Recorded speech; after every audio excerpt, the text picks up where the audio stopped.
Trump, while we were on vacation for Thanksgiving, he finally gave up and acknowledged that Joe Biden is the apparent winner. So he stopped counting. He still thinks he was cheated out of the presidency. He's still suing to overturn the vote, but it doesn't look like those lawsuits are going anywhere. I mean, he sued in Pennsylvania. The judges, blasted him a new hole where, poop comes out of. I mean, they said it was an absolute joke and a farce that Trump would actually even go into court and say that the election was stolen from him and make all these allegations, yet have no facts to back it up. He says, by the way, today, Arizona certified Biden as the winner.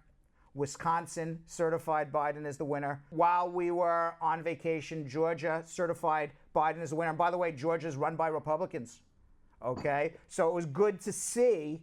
It was very good to see that, despite our partisanship here in the United States of America, people, as much as Trump tries to break our democracy, there's a very, very deep-rooted tree of democracy. It's hard to just break that tree down because our roots go down. So even Republicans who are running the state acknowledged and certified, despite Trump trying to say otherwise, that Biden was the winner in Georgia as well. Trump, by the way, says, as of today, he says he's still going to be suing into the Supreme Court. I don't think we should lose much sleep over it. I looked at the lawsuit. The lawsuit is to go into Supreme Court is so that they can amend their complaint to bring more allegations of fraud in Pennsylvania. So even if he goes into Supreme Court and he wins in the Supreme Court, all that's going to happen is the Supreme Court says, okay, you can go back to federal court and amend your complaint.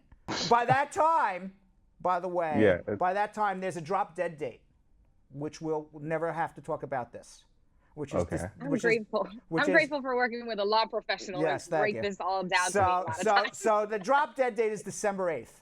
Okay, that's the safe harbor date. So all the courts have to decide on the election by December 8th. After December 8th, that's it. It is what it is. The states are certified. There's no more court cases. And then the Electoral College will get together and certify the votes, and Biden is going to be the president. So, unfortunately for the few Trump supporters who may be watching us, and maybe there's a few Trump supporters watching us, you never know. Unfortunately, it appears that your candidate is just simply going to run out of time. And maybe his case from Pennsylvania will make it to the Supreme Court, and they'll say, okay, you could go amend your case, but by that time, it's 8 days from now, and we're done. And that is it. And if there's a lesson to be learned in all of this, the wheels of justice move very, very slowly. So it's really almost, unless there was outright fraud, which they couldn't point to, Trump basically was going on a fishing expedition looking to find fraud when he didn't have any. So that's basically what happened. So the good news for Thanksgiving is that Joe Biden is going to be our president. The General Services Administration began paying his staff for the transition. So now the transition is getting on the way. And Donald Trump is sharing, I'm missing some cards, is sharing the daily intelligence briefing with Biden. So he's now up to date on what's going on, as long as the government, what the government knows is what's going on around the world with all our secret stuff going on around the world, and coronavirus and all the secret things that, us normal people wouldn't know about. So he's getting updated on intelligence as well. Meanwhile, he has made some announcements for some cabinet leaders. The head of the Homeland Security is going to be a gentleman by the name of Alejandro Mayorkas. He is an immigrant advocate. He was praised by the Department of Homeland Security leaders who described him as a savvy department veteran who would try to stabilize the organization after years of turmoil under Trump. Now, Mayorkas is Cuban. He's Jewish. He fled Castro's communist revolution in 1959. He's the first immigrant and first Hispanic American to lead the Department of Homeland Security, provided that the GOP-controlled Senate will confirm him. Mayorkas tweeted, "When I was very young, the United States provided my family and me a place of refuge. Now I have been nominated to be the Department of Homeland Security Secretary and oversee the protection of all Americans and those who flee persecution in search of a better life for themselves and their loved ones." He followed saying it's an honor to be nominated and that he will work to restore faith in our institutions and protect our security here at home. Meanwhile, while we were away also, the first of probably thousands and thousands of pardons. I mean, I think Trump is going to be the pardon president. You know, what do you guys think? I think he's going to be pardoning everybody. I wouldn't be surprised if Tiger King gets pardoned. You think so? Oh, yeah. Trump, he loves it. He loves pardoning people because he makes him the king. You know, he loves being the king. There's a couple of rappers trying to get pardoned right now with Trump right before he leaves office. Yeah. Kodak Black is a rapper. He's trying to get out. So he pardoned Michael Flynn. Michael Flynn was his original national security advisor who lied to the government about his contacts during the Russia investigation. You know, the thing that's going to be very interesting is if Trump pardons his family members. Maybe he pardons Don Jr., maybe he pardons Jared Kushner. And then the question becomes, can you do a pardon before anybody's even charged with a crime? I don't know. You know, I mean, as much of a law professor as I am, I don't have the answer to that. I'm not that, you know, I'm not that versed in every aspect of law. I don't know, you know. Law. Can you pardon somebody before they've even been charged with a crime? Or does the pardon mean that you have to be convicted? Because I guarantee you before, I would say 50-50, I don't want to guarantee you, but 50-50 he goes to pardon his family, yet they haven't been charged with anything yet. Wow. And then will that pardon cover? It shouldn't be able to. It shouldn't. That's not fair. You shouldn't be able to pardon your family. You shouldn't be able to pardon people that you were in a conspiracy with to break the law. Like, it makes no sense. That part. I mean, Donald Trump was conspirator number one in the Michael Cohen. Michael Cohen went to jail only because Donald Trump's the president. But he was like the conspirator who told him to go pay Stormy Daniels $200,000, which was an illegal campaign manipulation of his money. Wow. So, you know, he's a co-conspirator. We don't know what he's a co-conspirator of yet because he's still the president. So it'll be very interesting to see what happens after he leaves office. Now, two things he's doing is, let's assume he pardons everybody. You know, can he pardon himself? Can he pardon his family members? Can he pardon people who haven't been convicted of a crime yet? But two things that he is doing is he's trying to maintain control of the Republican Party because he feels that if he controls the Republican Party, you know, he can cause a lot of political disruption should he or his colleagues or his family be investigated or be tried for crimes while he was in office. The other thing is assuming that he can pardon himself, which I don't know he can, or assuming he can pardon his family members. It's never been tried before. Nobody's been that audacious. Right. But pardons only cover federal crimes. They don't cover state crimes. And right now, the Manhattan District Attorney and the New York State Attorney General, and perhaps there's other states that are investigating him too that I don't know off the top of my head, but I certainly know the Manhattan District Attorney is investigating him for tax fraud and the Trump Organization for Tax Fraud. You may remember they went up to the Supreme Court and tried to get his tax returns, and the Supreme Court said that Trump has to give them over to the Manhattan District Attorney's office to submit to the grand jury. I believe that after he's out of office, the district attorney is going to charge him with something. I believe that the New York State Attorney General is going to charge him or perhaps his family members or who knows. Okay, but they didn't go through a 2-year investigation and take a case all the way up to the Supreme Court of the United States to say, nah, we're not going to do anything. I would find that hard to believe. I think they're just waiting for him to be out of office. But whatever pardons he gives, even the pardon to Michael Flynn, even the pardon if he pardons Manafort who's in jail, or he pardons anybody else, it doesn't cover what the Manhattan District Attorney's Office is doing. It doesn't cover what the New York State Attorney General is doing because pardons are only covered federally, not by the state. Biden is nominating a lot of women, Vanessa, to the cabinet. Janet Yellen is going to be... kind of move. Yes, Janet Yellen, she is going to be the Treasury Secretary. She's going to be the first person or the first woman put in charge of the Department of Treasury in 231 years, which means she'll be the first one in the history of the United States to run the Treasury Department. In choosing Yellen, who was the first woman to also lead the Federal Reserve, Biden is turning to a renowned labor economist at a moment of high unemployment when millions of Americans remain out of work. She is likely to bring a long-held preference for government help to help households that are struggling economically. He also nominated Avril Haines as the first woman to be the Director of National Intelligence. He also nominated Linda Thomas Greenfield to be the ambassador to the United Nations. She is a woman and an African American. He announced an all-female White House communications team. Biden and Vice President-elect Kamala Harris on Sunday announced an all-female White House communications team, including former Obama White House Communications Director Jen Psaki as the press secretary. So he is surrounding himself with lots and lots and lots of women. I love that. Yeah. Meanwhile, in related news, NBC reports that the White House stopped the Justice Department from striking a deal to get family psychologists involved to deal with the mental health ramifications of children who are separated from their parents during the family separations of 2019.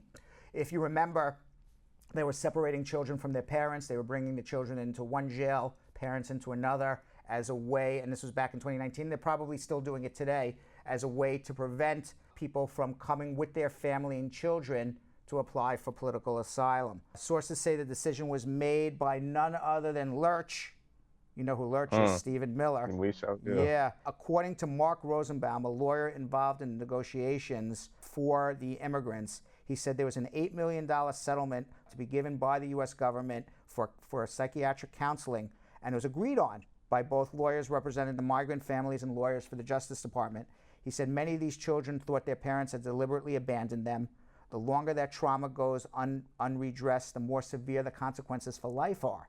So we had a deal, we had a good deal to get them, and they needed bilingual family psychiatric help or psychology help. But Lurch said no and delayed any child from getting any family counseling for over 7 months until finally a court ruled that the U.S. government, instead of giving $8 million, had to give $14 million. But it delayed counseling for these children for 7 months. Isn't that terrible? In related news, Lurch is expecting a child. His wife is pregnant. People are bringing kids in this world. Yeah. I would be so mad if that was my dad. Yeah. Can you imagine? I would look up right. God. You'd be like, Dad, we ain't Zooming for Thanksgiving. Goodbye, right? Right. Meanwhile, a third of the nurses who have died of coronavirus, is a very interesting statistic, sad but interesting, are Filipinos. 1/3 of the nurses who died of COVID in the United States are Filipino, yet they only make up 4% of the nursing population in the United States. Oh, no. So how is that? In a September report by the National Nurses United, they found that 67 of the 213 registered nurses who died of COVID in the United States were Filipino. And since then, the death toll has increased. But they don't have an answer to why that is. I don't know if it's cultural or something, that, Filipinos or Filipinas are not doing that. Nobody knows what the answer is to this right now. I don't have the slightest idea why that would be. Wow. But that's a very sad but interesting statistic. That is. I have so many Filipino friends in the medical field. I'm gonna have to check in on my friends. Yeah. One of the ways to come from the Philippines for years and years and years was register nurse. So because it was an easy job sponsorship, because you didn't have to do a labor certification, prove the unavailability of U.S. workers. You just had to get a job offer and show that you passed all your required tests and licensing tests in the Philippines for the United States to work as a nurse and have a job offer from a nursing home, and you got approved from a nursing home or a hospital. So it was very easy. Filipinas and Filipinos, they had like hundreds and hundreds of universities, churning out nurses and physical therapists and occupational therapists to come to the United States because they were very easy sponsorships. But it's very sad, so I don't know why that is. Especially the fact that they're out there trying to, they over here working for us and putting their life on the line. Everybody, sad. Meanwhile, 267,000 deaths and counting. Hospitalizations of COVID patients in the United States reached a record of 93,000 people on Sunday. And some states, like Iowa, North Dakota, and Kansas, they don't have any beds anymore. In hopeful news, In hopeful Wow. news, in vaccine news. In vaccine news, Pfizer is expected to get an approval for their vaccine by sometime a little after December 10th. There's going to be a public hearing for Pfizer's vaccine on December 10th, and shortly thereafter, there will be a final vote. According to news reports, they have already moved their vaccines into different holding areas within the United States of America, and once they do get approval, they will be able to, within 24 hours, start vaccinating people. The vaccinations are going to start with medical doctors, frontline nurses, frontline workers. It's then going to go to the elderly and those who are sick and frail. So there's going to be no vaccine for Yo-Yo and Vanessa, at least until April or May. In related news, Moderna, which is also preparing vaccines for the United States of America. This is in the United States of America, so if you're in other parts of the world, this may not apply to you. But certainly in the United States of America, Moderna also says that they have applied for approval of their vaccine. According to their submission to the FDA, 94% effective at preventing anyone from getting any symptoms of COVID, 100% effective that if you do get symptoms of COVID after taking this vaccine, it is not severe COVID where you would require hospitalization. That is their submission. 100% effective that nobody would need hospitalization if you take this. That is what their submission is to the FDA. So Moderna's is actually, at least according to their submission, more effective than Pfizer's. They use similar RNA technology, but it's two different vaccinations. Pfizer's is 94% effective. Moderna's saying they are 100% effective. And when you say effective, meaning you don't have to go to the hospital. You may get a sniffle, but you don't have to go to the hospital. You're going to live. You're going to survive. No matter how sick you are, you're going to die one day, but you're not going to die of COVID. That's what Moderna is saying right now. They believe that they will be able to start vaccinations on December 21st. Now, there's 28 days. It's going to be very hard how they do this because you have to keep these vaccines in very cold, refrigerated units that are like minus 100 degrees or minus 80 degrees, something extraordinarily cold. It could only stay out in the open for up to 12 hours at a time. And you have to take your vaccination exactly 28 days apart. Oh. Interesting. Yes. But if you follow all of those guidelines, according to Moderna, it's going to be 100% effective. I'll tell you my opinion on all of this. Back in the 1970s, when John Travolta was a very young man, he was in a movie called The Boy in the Plastic Bubble. You ever hear of that movie? Yeah. Okay. So that was like one of his first movies ever. This was before he was on Welcome Back, Kotter. So, you know, anybody who's like a real, you know, TV John buff, Travolta, you know, or John Travolta fan would remember before Saturday Night Fever, he was on a sitcom called Welcome Back, Kotter. Before Welcome Back, Kotter, he was the Bubble Boy. He was the original Bubble Boy. And in the movie, he just wants to live. And the whole movie is, I want to live, I want to live, I want to live. And I'm sorry, I'm giving you the spoiler, but the movie's 50 years old, so if you haven't seen it by now, you're not going to see it. So the spoiler alert is, at the end of the movie, John Travolta says, damn it, I just want to live. And he rips open his bubble, and he goes running out into the world, and he kisses this girl, but then he, unfortunately, within a minute he dies. But for that 1 minute, he lived. And, you know, for every person who says they're not going to take the vaccine, this is my opinion on it. When you start seeing people taking the vaccine and living and traveling, and by the way, I'll tell you one other thing which I think is going to happen. People are going to say, John Travolta, and I'm coming out of this damn bubble, and I want to live, and I'm taking the goddamn vaccine because I got to live. All right? That's what's going to happen. And I'll tell you what also is going to happen.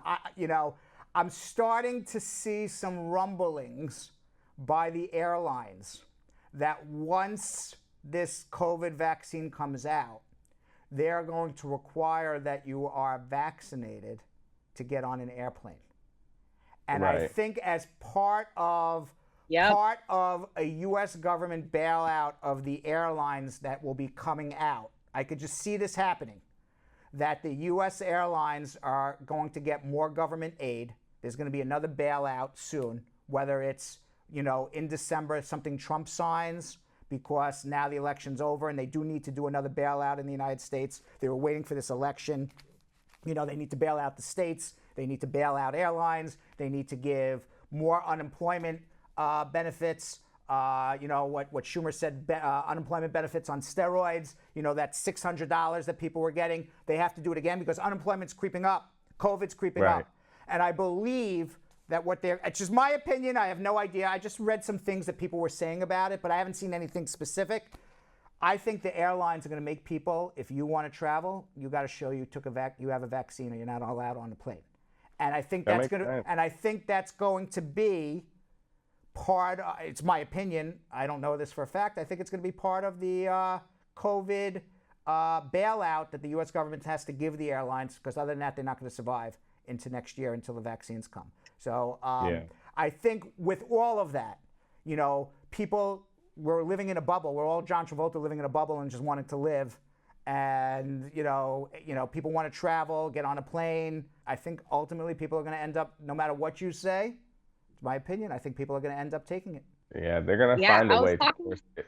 I think they're going to. I was talking to my colleague about it today. She had asked me, she's like, oh, if they release this vaccine, like, would you take it? I was like, well, I just feel like it's something that we kind of have to do in order for us not to wear these masks. And she's like, I'm just not sure. It just takes years for people to prove if a vaccine and they're just coming up with it too quickly, she said. So I don't necessarily trust it. I was like, well, sis, it's 2021 and things are changing and I'm just trying to stay alive. Right. Stay alive. Right. From the Rockefeller Christmas tree after surviving a 200-mile journey. Did you see this owl? And it was Wait, what? Should have saved the Rockefeller Christmas tree. The owl was in the tree that was cut down for Rockefeller Center.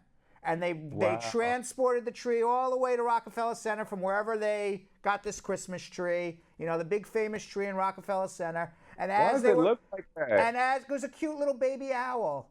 And look at that cute little baby owl. And as the workers were putting on the lights and I guess the Christmas decorations, they found this cute little owl. And they said, this owl's not going to survive. This owl's going to die. Right. But luckily, wildlife experts got involved and got this owl out of the tree and drove the owl all the way back to Oneonta, New York, which was a 200-mile journey, released the owl out into the open, and now the owl is free and living the best life an owl can. There it goes. Oh. And there goes the owl. The Christmas tree owl. Wasn't that cute? That was. So cute. I didn't even know that.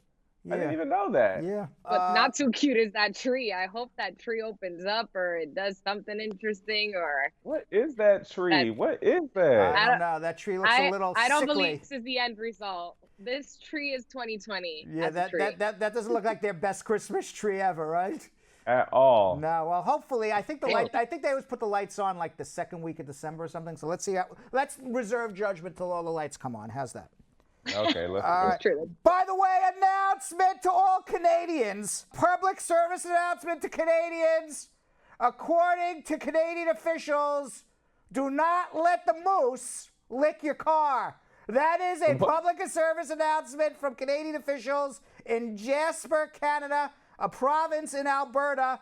They have signs asking motorists, don't let the moose lick your cars. Jasper National Park spokesman Steve Young told CNN the moose are obsessed with the salt from the cars. It's one of the things they need for their minerals in their body. They usually get it from salt lakes in the park, but now they realize they can get it from dirty cars. Don't let the moose lick your cars.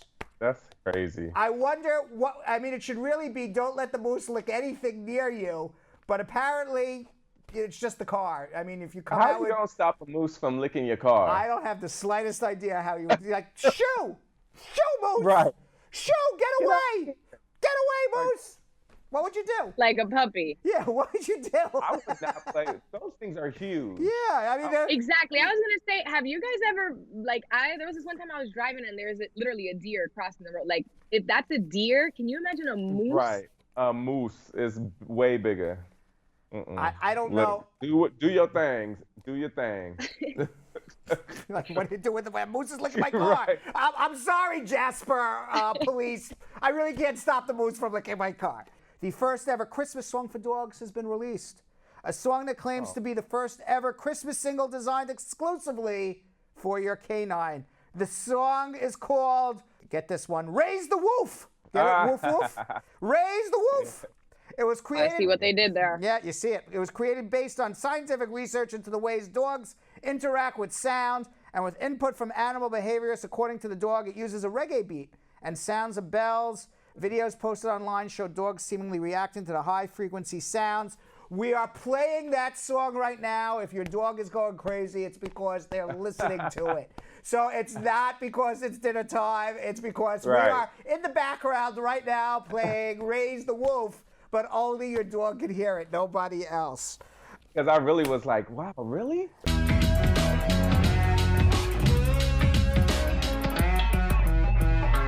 Thanks for watching. For more Bradshaw Live, like and subscribe to our YouTube channel.